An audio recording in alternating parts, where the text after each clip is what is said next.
Bonjour à tous et à toutes. Alors aujourd'hui, on va essayer de résoudre le problème de l'étude d'une fonction logarithmique avec l'expression f de x qui est égale 2x ln de x moins 2x et avec l'image de 0 et 0 et la fonction bien sûr elle est définie sur 0 plus l'infini.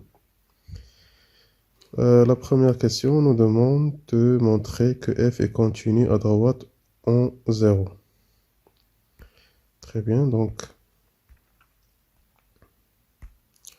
on a la fonction suivante, f de x qui est égal à 2x ln de x moins 2x. Ça, c'est x est strictement supérieur à 0. Et on a f de 0 est égal à 0. La première question, on nous demande de montrer que f est continu à droite de 0. Donc pour ce faire, on doit juste se souvenir d'une propriété qui dit pour que f soit continu en un point, d'abscisse 0, d'abscisse A en général, alors il faut que la limite en A de cette fonction f de x soit égale à l'image de A. On va calculer la limite et on la compare avec l'image. S'ils sont égaux, alors la fonction elle est continue en A. Donc c'est ce qu'on va faire. Donc on va calculer la limite x lorsqu'elle tend vers, bien sûr, à droite de 0, donc en 0 plus, de la fonction 2x ln de x moins 2x. Donc on va calculer cette limite. On sait d'abord que pour x ln de x, si x tend vers 0 plus l'infini, ça c'est égal à 0. Pourquoi? Parce que c'est une limite usuelle que vous avez vue en cours. Donc x ln de x est égal à 0. Donc pour le moins 2x, on va tendre x vers 0, ça va nous donner 0. Et cette limite va être égale à 0. Donc la limite en 0 plus de moins 2x, ça fait 0. Très bien, donc puisque ça, cette limite est égale à f de 0, on peut déduire alors f est continu à droite de 0.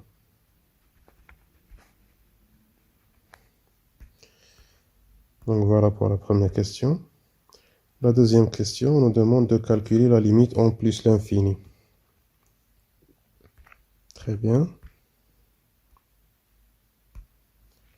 Donc la question de A. On va calculer la limite en plus l'infini de 2x ln de x moins 2x. On va faire une vérification directe. Donc x tend vers plus l'infini. Ça donne plus l'infini. Ln de x, lorsque x tend vers plus l'infini, c'est plus l'infini. C'est une limite usuelle. Et ici, ça donne moins l'infini. Donc, c'est pas bon. On doit faire une simplification.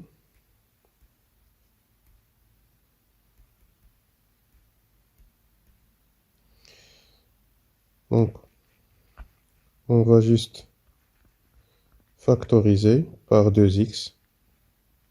Donc, ça donne 2x, facteur de ln de x moins 1. Donc, on va vérifier maintenant. Donc, x tend vers plus l'infini. Ln de x moins 1 tend vers plus l'infini. Alors, ça va tendre vers plus l'infini. Plus l'infini fois plus l'infini. Donc, on va faire une justification, car la limite x en plus l'infini de 2x est égal à plus l'infini, et la limite x en plus l'infini de ln de x moins 1 est égale à plus l'infini.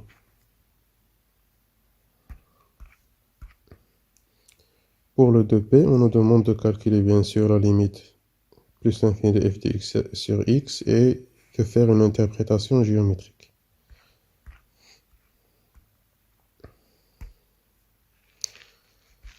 Donc pour le p, on va calculer la limite en plus l'infini de f de x sur x,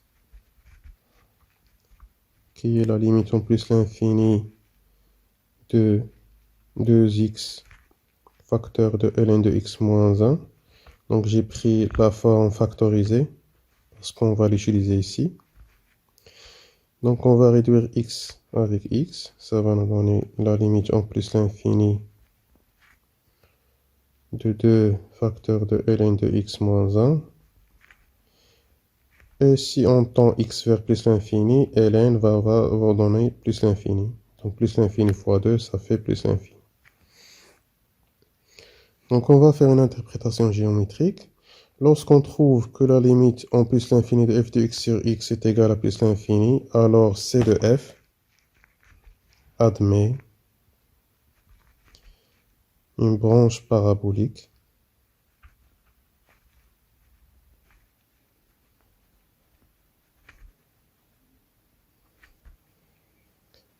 en direction de l'axe des ordonnées. Donc il y a une branche parabolique en direction de l'axe des ordonnées. Très bien. La question 3a, on nous demande de calculer la limite de 0 plus de f de x sur x et de faire une interprétation géométrique. Cette fois, c'est en 0 plus.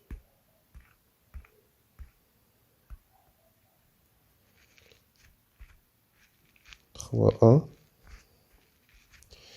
Donc on a la limite en 0 plus de f de x sur x. On va faire comme tout à l'heure.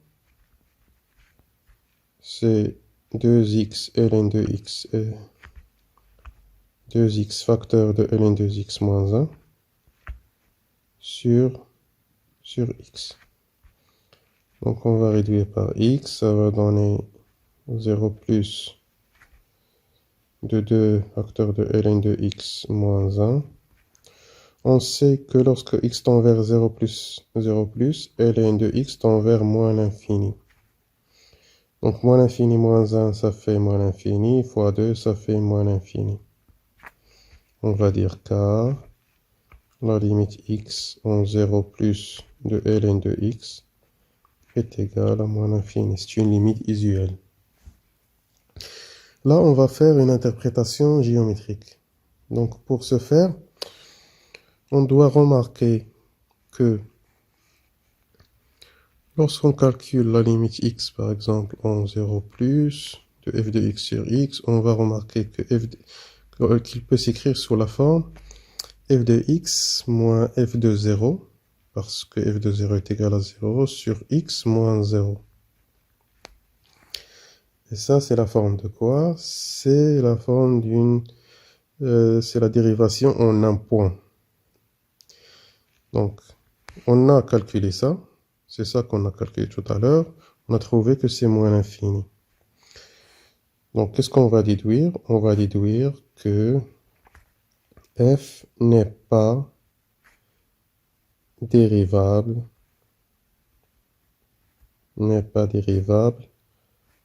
à droite de 0.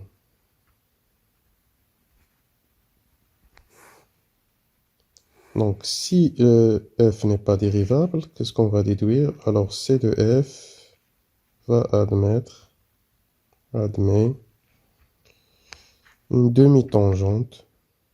Une demi-tangente parce que c'est juste à droite. Verticale. Donc, lorsqu'on calcule la dérivation d'un point et on trouve plus l'infini ou moins l'infini, alors la demi-tangente, c'est verticale.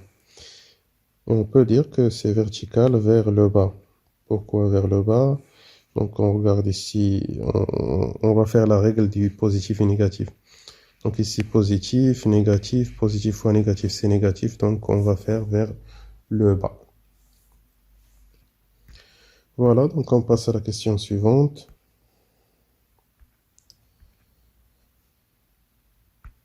On nous demande de calculer f' pour tout x de 0 plus l'infini. Donc pourquoi le 0 ici est sorti? Parce que on a trouvé que la fonction f n'est pas dérivable en 0. Donc on va calculer f'.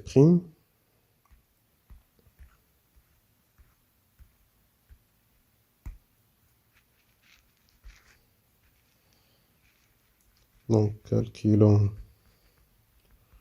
f'. Donc pour tout x appartenant à 0 plus infini. Bien sûr, f est dérivable. On doit vérifier qu'il est dérivable en 0 plus l'infini. Pourquoi? Parce que x ln de x est dérivable en 0 plus infini.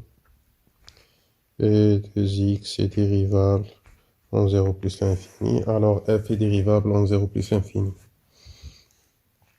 On va calculer donc pour tout x appartenant à 0 plus l'infini. On a f' qui est égal. Donc je vais aller doucement. Donc 2x ln de x moins 2x, le tout prime.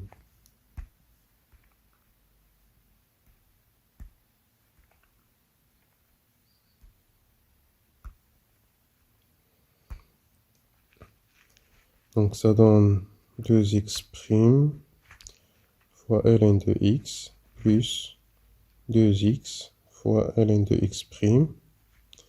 Donc ça, c'est la dérivation d'un multiple de deux fonctions. Moins 2x'. Donc 2x', ça fait 2. Donc 2 ln de x.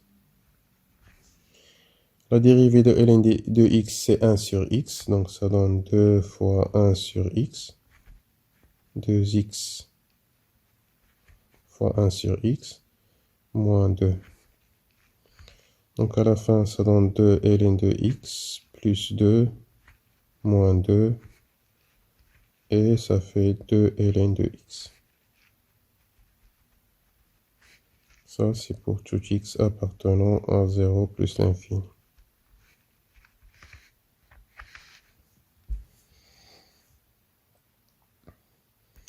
Et on nous demande de dresser le tableau de variation. Donc pour dresser le tableau de variation, on va juste étudier le signe de ln de x. Et le signe de ln de x, donc c'est étudié en cours. Donc pour tout x appartenant à 1 plus l'infini, on dit que ln de x, elle est positif. Et pour appartenant à 0, 1, on peut dire que ln de x est négatif. Donc pour le tableau de variation, donc la fonction, elle est définie sur 0 plus l'infini.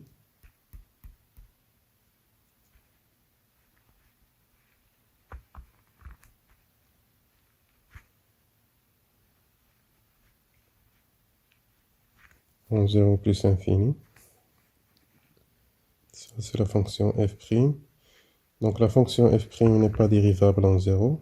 Donc on va faire les deux traits ici. Donc puisqu'on a étudié le signe de ln, donc on a le 1 ici. Le f' s'annule en 1. Ici c'est positif et ici c'est négatif. La fonction f de x, elle est est défini en 0, donc on ne va pas faire les deux traits ici. Donc, elle est décroissante, puis elle est croissante. Donc, l'image de 0, c'est dans l'énoncé. La limite en plus l'infini, c'est plus l'infini. Et on va calculer l'image de 1. L'image de 1 dans la fonction f. Donc, l'image de 1, je vais la calculer ici. Donc, f de 1, c'est 2 ln 2 fois 1 fois ln de 1 moins 2. Donc ln de 1 c'est 0, donc c'est moins 2. Donc ici c'est moins 2. Donc voilà, on a dressé le tableau de variation de f.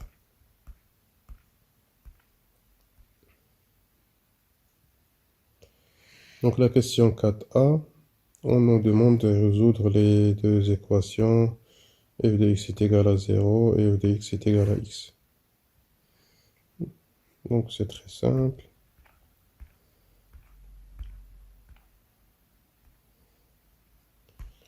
Ça c'est la question 4a. Donc on va résoudre. Résolvons. Donc f de x est égal à 0 et f de x est égal à x. Dans l'intervalle 0 plus l'infini. Très bien, donc on a f de x est égal à 0. F de x c'est 2x ln de x moins 2x est égal à 0. On va factoriser par 2x et ln de x moins 1. Ça veut dire que 2x est égal à 0 ou ln de x moins 1 est égal à 0. Donc 2x est égal à 0, ça veut dire que x est égal à 0. Et ici, ça veut dire que ln de x est égal à 1.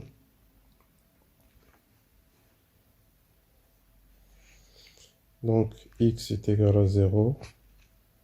On peut intégrer l'exponentiel. On sait on a vu dans le cours que ln de x est égal à 1, ça veut dire que x est égal à e. Donc ça, c'est la solution. Mais avant d'écrire la solution, on doit vérifier. Est-ce que x appartient à 0 plus l'infini? Est-ce que x appartient à 0 plus l'infini? Ben non, puisque le 0 n'est pas inclus dans cet intervalle. Donc x n'appartient pas à cet intervalle. Et x appartient à e. Ici c'est 0, on peut dire 0. Ici e. E appartient à un intervalle 0 plus l'infini. Bien sûr, puisqu'il est égal à 1,7, etc. Donc on peut déduire que la solution qu'on va prendre ici est seulement e. Puisque 0 n'appartient pas à l'intervalle. Donc pour f de x est égal à x, on va faire de même. Donc 2x ln de x moins 2x est égal à x. On va déplacer ce x là à gauche, donc 2x ln de x moins 3x est égal à 0.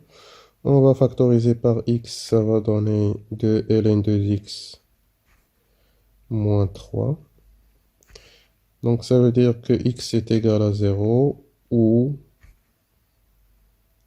2 ln de x moins 3 est égal à 0.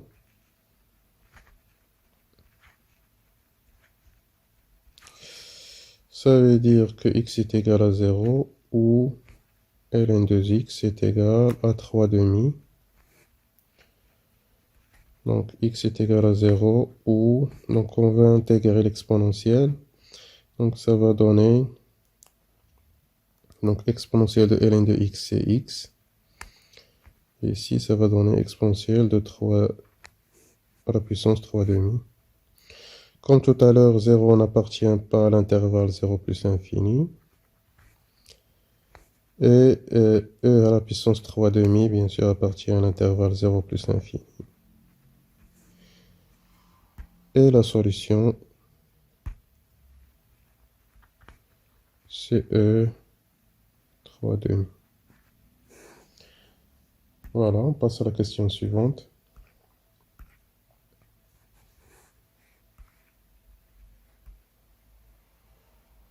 On nous demande de construire la courbe C. Très bien, avec E 3/2 est égal à 4,5. D'accord, donc on est à l'étape de la construction. Donc pour faire la construction, donc on a un repère orthonormé OIJ.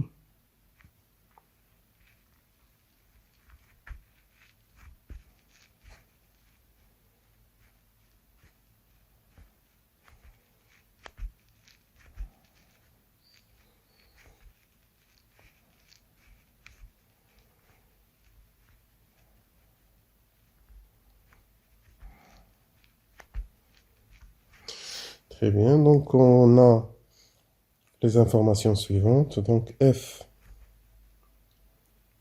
est défini sur 0 plus l'infini. Il est continu en 0. En 0, on a une tangente vers le bas. On a trouvé qu'il y a une tangente vers le bas. Il y a une branche parabolique en direction de l'axe des ordonnées. On a trouvé que f de x est égal à 0. On a la solution c'est E. Ça veut dire quoi? Ça veut dire que la courbe coupe l'axe des abscisses en E. On a f de x est égal à x. On a trouvé E à la puissance 3/2. Ça veut dire que la courbe coupe la droite d'équation y est égal à x en point d'abscisse E à la puissance 3/2. Et d'après le tableau, on a trouvé que le f' s'annule en 1. Ça veut dire qu'il y a une tangente horizontale. Donc, en 0, on a une tangente vers le bas, verticale. En point d'abscisse 1 et d'ordonnée -2, on a une tangente horizontale. La courbe va passer par E. E, c'est 2,7, ça fait ici. Et il va couper la droite y est égal à x. Il va la couper dans un point d'abscisse, donc par 4,5 ici. On va la couper ici. Et on sait que la fonction elle est décroissante, puis elle est croissante. Donc ça donne ça. Donc décroissante, puis croissante. Voilà, une branche parabolique en direction de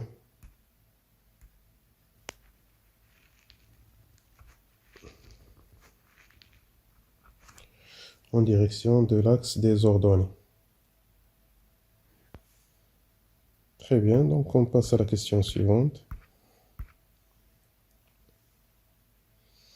En utilisant l'intégration par partie, on nous demande de montrer ça.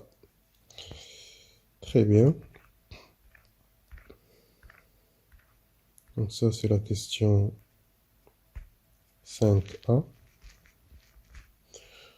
Donc on nous demande de montrer que l'intégrale de 1 vers e de x ln de x, t de x, est égal à 1 plus e carré sur 4. Bien sûr, par partie. Donc, on va choisir, pour faire l'intégration par partie, on doit choisir le u de x et le v' de x. On peut utiliser l'astuce de Alpes. Donc, on a le ln et on a une polynôme x. Donc, le ln va prendre, donc c'est le premier ici. C'est 1, 2, 3, 4, 5. Donc, c'est le premier ici, donc ça va être pour le u, et ici, ça va être pour le v'. Donc, on va prendre u est égal à ln. Alors, u' va être égal à 1 sur x. Et si on a v' est égal à x, alors v de x est égal, donc, le x carré sur 2. Très bien. Donc, cette intégrale-là, 1 de e x ln de x t de x va être égale. Donc, on va multiplier ça. Donc, ça va donner x carré sur 2 ln de x de 1 vers e moins l'intégrale de 1 vers e, ça fois ça. Donc, ça fait x carré sur 2 fois 1 sur x t de x. Donc, on va calculer ça. On va remplacer par e. Ça donne e carré sur 2 ln de e. Moins, on va remplacer par 1. Ça va donner 1 demi ln de 1. Moins. Donc, on va simplifier ici. Donc, 1 sur e. Donc, 1 demi, on va la faire sortir. Et x carré sur x, ça donne x.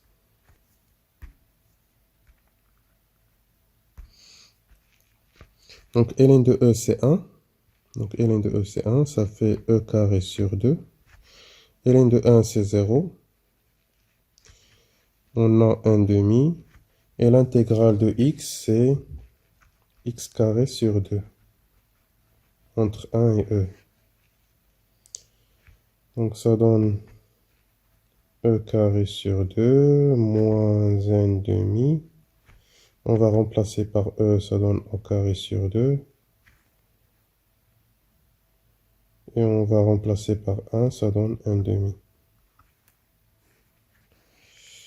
Donc, est égal e carré sur 2 moins e carré sur 4 moins plus 1 sur 4. On va réduire en dénominateur, ça fait 2e carré moins e carré plus 1 sur 4. Donc à la fin, ça donne e carré plus 1 sur 4. Donc ça, c'est l'intégrale entre 1 et e de x ln de x, d de x.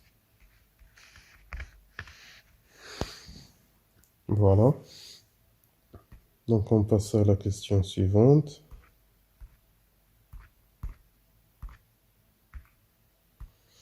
Donc on nous demande de déduire l'intégrale de f de x entre 1 et e. Voilà, donc c'est simple. Donc b. Donc on nous demande de calculer l'intégrale entre 1 et e de f de x t de x, qui est égal à l'intégrale entre 1 et e de 2x ln 2x moins 2x d de x.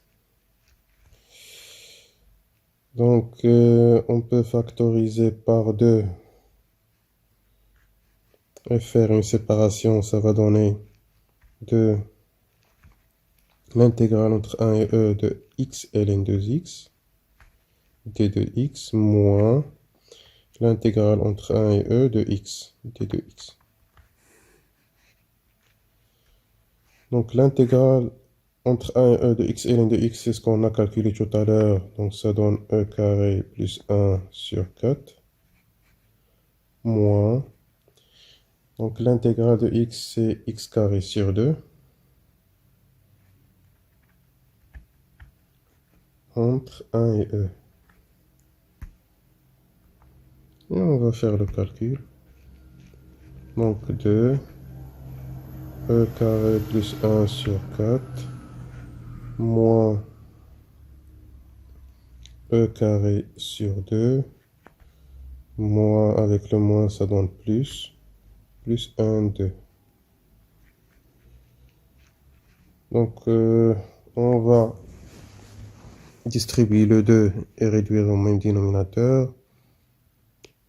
Donc ça va donner 2 au carré plus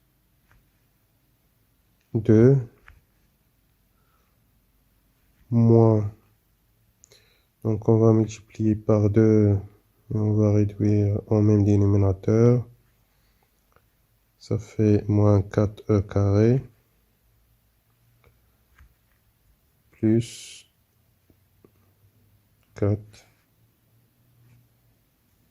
Donc 2 fois 2, donc c'est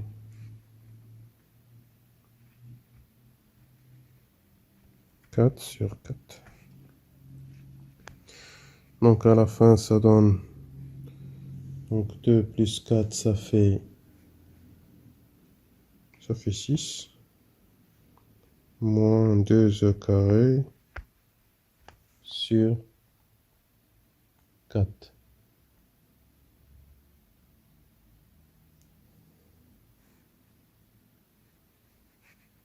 On peut simplifier aussi, ça donne 3 moins e carré sur 2. Voilà, ça c'est l'intégrale entre 1 et e de f de x t de x. On continue.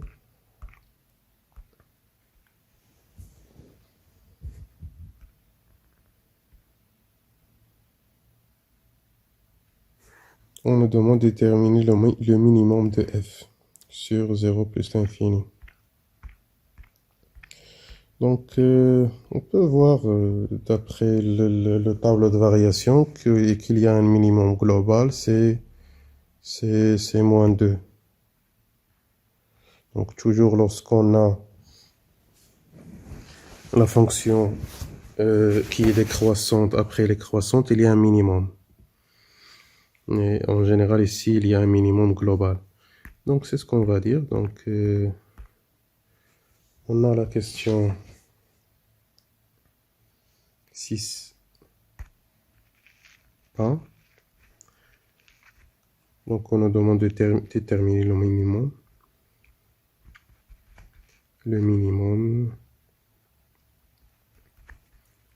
sur de f sur 0 plus l'infini. Donc, on a f qui est décroissante sur 0, 1 et f qui est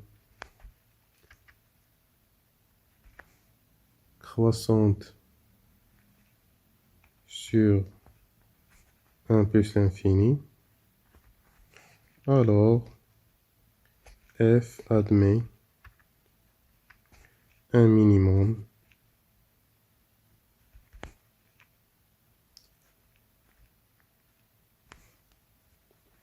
donc c'est décroissante en 0, 1 et décroissante 1 plus l'infini. Donc le minimum il est en 1. Donc ce minimum, comment on va le calculer? On va faire juste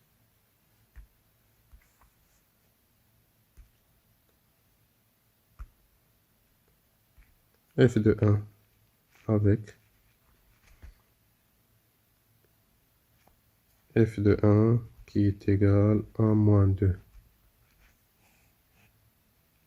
Donc alors on peut dire moins 2 est le minimum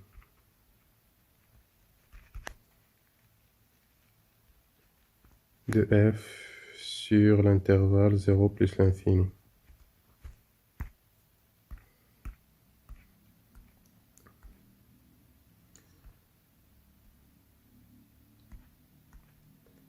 Très bien, donc à la fin, on nous demande de déduire que ln de x est supérieur à x moins 1 sur x, sur l'intervalle 0 plus l'infini.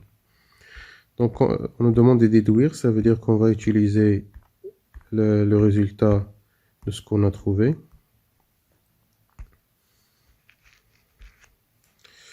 Donc on nous demande de montrer que pour tout x appartient à 0 plus l'infini, on a ln de x est supérieur à x moins 1 sur x. Donc on a trouvé, on sait que moins 2 est le minimum de f sur 0 plus l'infini.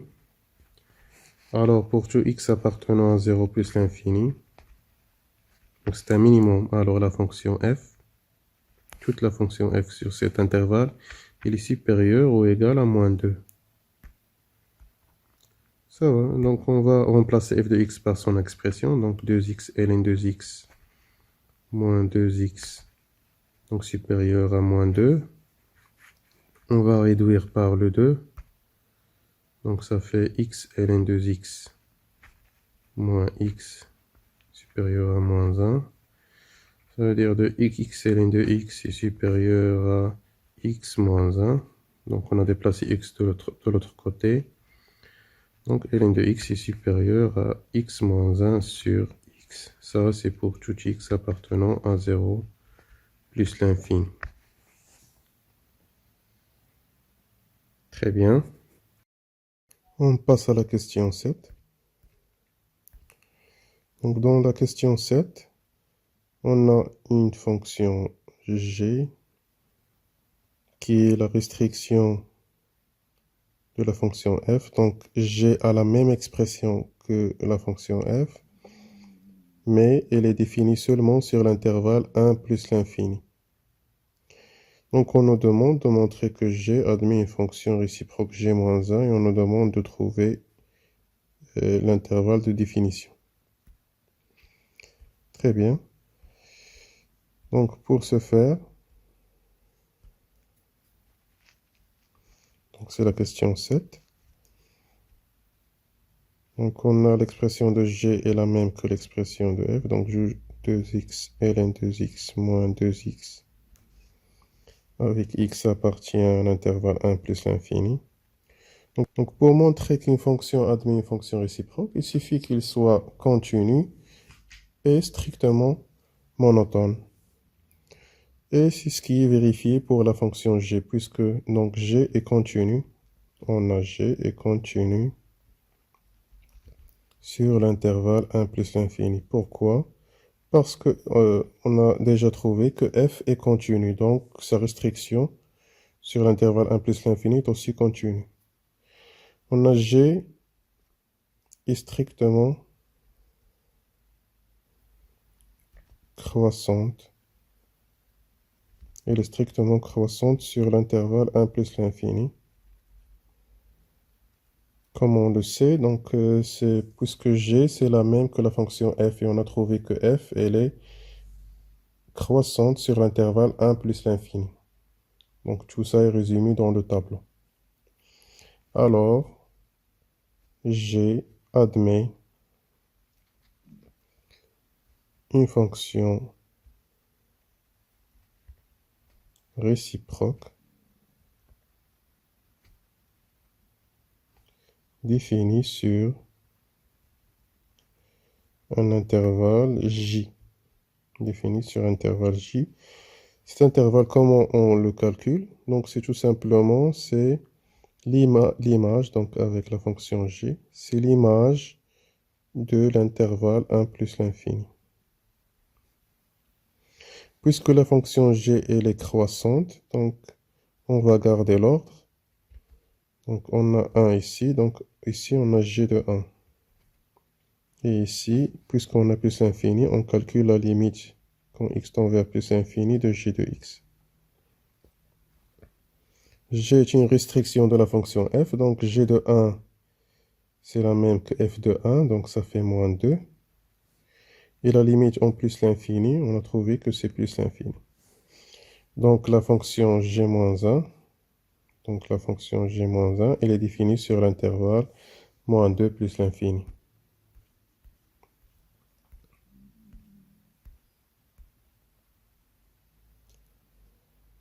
Donc la question B, on demande de construire dans le même repère la courbe représentative de g-1. Très bien, donc on va aller dans le repère précédent. On va essayer de tracer la courbe de g-1. Très bien. Donc la fonction g-1, elle est définie sur moins 2 plus l'infini. Moins 2 plus l'infini. On a, donc c'est quoi déjà la courbe de g-1? Donc c'est la symétrie de la courbe de f, qui est définie de 1 vers plus l'infini. C'est le symétrique de f avec une symétrie axiale avec l'axe qui est y est égal à x, avec cet axe-là. Donc c'est une symétrie par rapport à l'axe y est égal à x, cette partie-là. Très bien, donc on a déjà l'image de 1, c'est moins 2. L'image de 1, c'est moins 2 pour la fonction f. Alors pour la fonction g-1, l'image de moins 2, c'est 1. C'est la réciproque. On a ici de 1 vers plus l'infini, on a une tangente horizontale. Donc la réciproque ici va être une tangente verticale. Ce point-là, ce point d'intersection ici, donc on a l'image de E, avec E c'est 0. Donc c'est la solution qu'on a trouvée tout à l'heure. Ici la réciproque, l'image de 0 avec G-1, l'image de 0 c'est E. Donc l'image de 0, c'est E, donc 1, 2, c'est ici. Et on a ce point-là, puisqu'il appartient à l'axe, donc c'est un point d'intersection entre les deux courbes. Voilà. Et puisqu'on a ici une branche parabolique en direction de l'axe des ordonnées, pour G-1, il y aura une branche parabolique en direction de l'axe des abscisses. Donc c'est tout l'inverse. Voilà, et ça donne ça. Comme ça. Donc ça, c'est la courbe de G-1 et ça, c'est la courbe de F.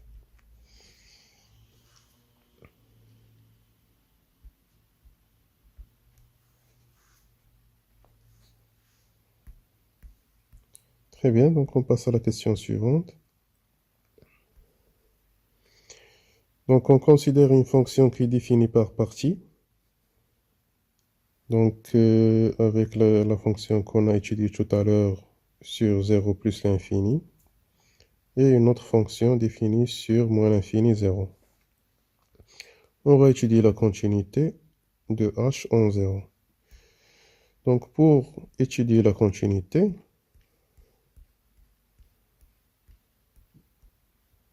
donc on a la question 8a. On a la fonction h qui est égale à x à la puissance 3 plus 3x si x est inférieur ou égal à 0 est égal à 2x ln 2x moins 2x si x est supérieur strictement à 0. Donc montrons que h est continu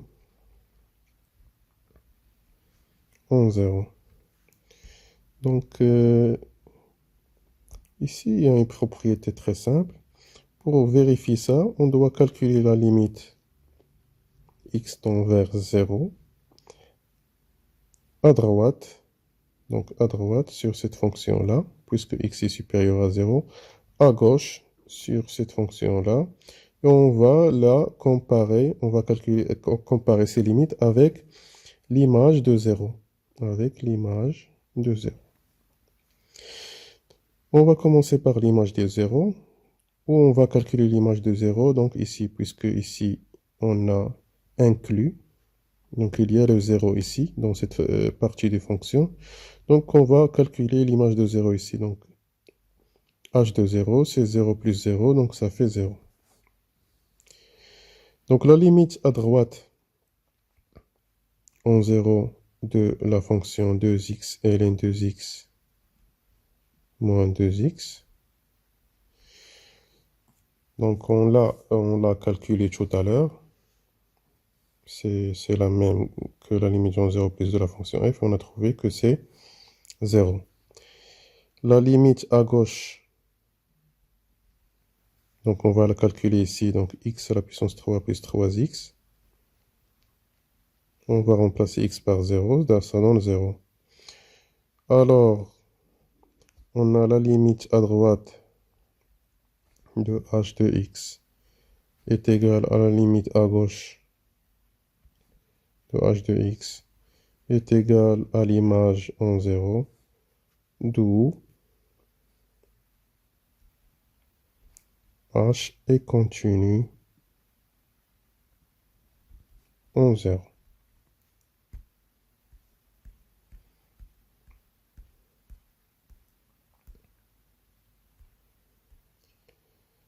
La question B, on va étudier la dérivabilité de h à gauche de 0. Donc on veut la dérivabilité à gauche de 0. On va interpréter géométriquement le résultat.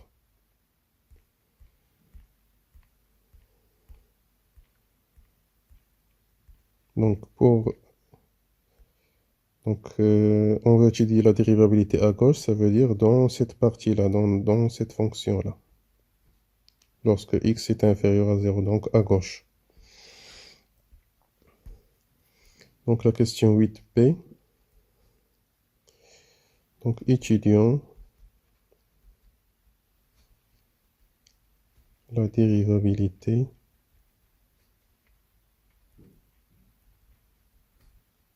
de h de x à gauche de 0. Donc pour ce faire, on va calculer la limite x en 0 moins de la fonction h moins la fonction moins l'image de 0 sur x moins 0. Donc si la limite en 0 moins de x à la puissance 3 plus 3x moins 0 sur x. Donc on va factoriser par 0 et on va réduire. Ça donne x au carré plus 3. Si on remplace par 0, ça donne 3.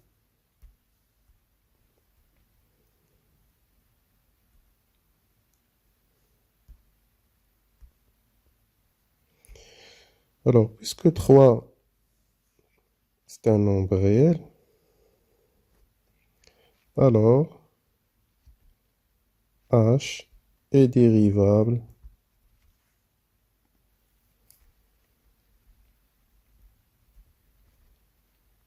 à gauche de 0.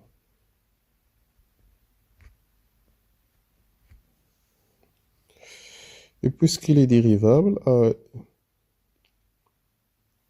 et donc, C de f, donc la courbe de h admet une demi-tangente, une demi-tangente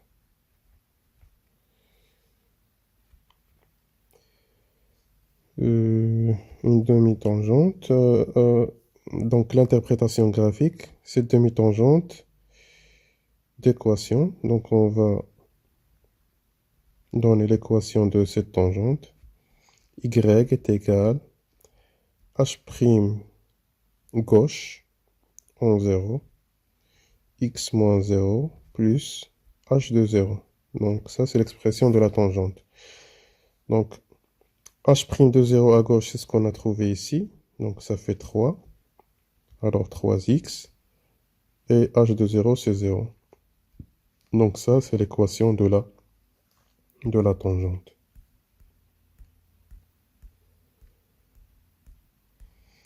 Donc la dernière question, la fonction h est-elle dérivable en 0 et justifiée? Donc pour que h soit dérivable en 0, il faut qu'il soit dérivable à droite, qu'il soit dérivable à gauche, et ils sont égaux. C'est la dérivée à gauche est égale à la dérivée à droite. Donc on a h de x est dérivable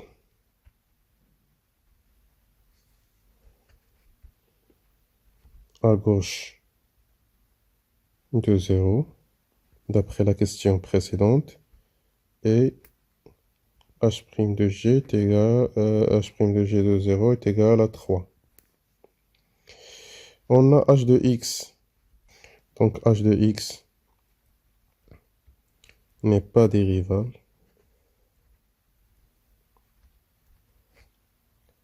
à droite de 0.